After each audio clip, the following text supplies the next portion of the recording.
চরফ্যাশনের Betua launch ঘাটে প্রবাসীর 4 লাখ টাকা ও স্বর্ণ ছিনিয়ে নেয়ার ঘটনায় অভিযুক্ত 3 জনকে গ্রেপ্তার করেছে চরফ্যাশন থানা পুলিশ।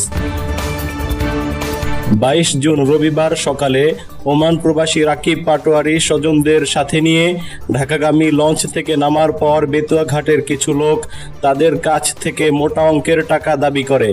দাবির চেয়ে কম টাকা দিলে তারা রাকিবকে পিটিয়ে সাথে থাকা 3 ভরি স্বর্ণ এবং $2650 ছিনিয়ে নিয়ে যায়, যা বাংলাদেশি প্রায় 3,90,000 টাকা। এ সময় রাকিবের ভগ্নিপতি বোন হামলার শিকার হলে তাদেরকে গুরুতর আহত অবস্থায় হাসপাতালে ভর্তি করা হয়। স্থানীয় সূত্রে জানা যায়, ঘাটের লোকজন নিয়মিতভাবে যাত্রীদের হয়রানি করে এবং এক প্রভাবশালী নেতার আশ্রয়ে এসব অপকর্ম চালিয়ে যাচ্ছে। এ ঘটনায় অভিযুক্ত 3 জনকে গ্রেপ্তার করেছে চরফ্যাশন থানা পুলিশ। চরফ্যাশন থানার ওসি সাখাওয়াত হোসেন জানান, প্রথমত তারা গ্রেপ্তার করার চেষ্টা করেন। আমি রাত্রে বিভিন্ন পন্থা অবলম্বন করে তাদেরকে গ্রেপ্তার করি। এই সংক্রান্তে ভুক্তভোগী থানায় এজাহার দায়ের করেন। আমরা মামলা নিয়েছি এবং তাদেরকে আইনের আওতায় এনেছি।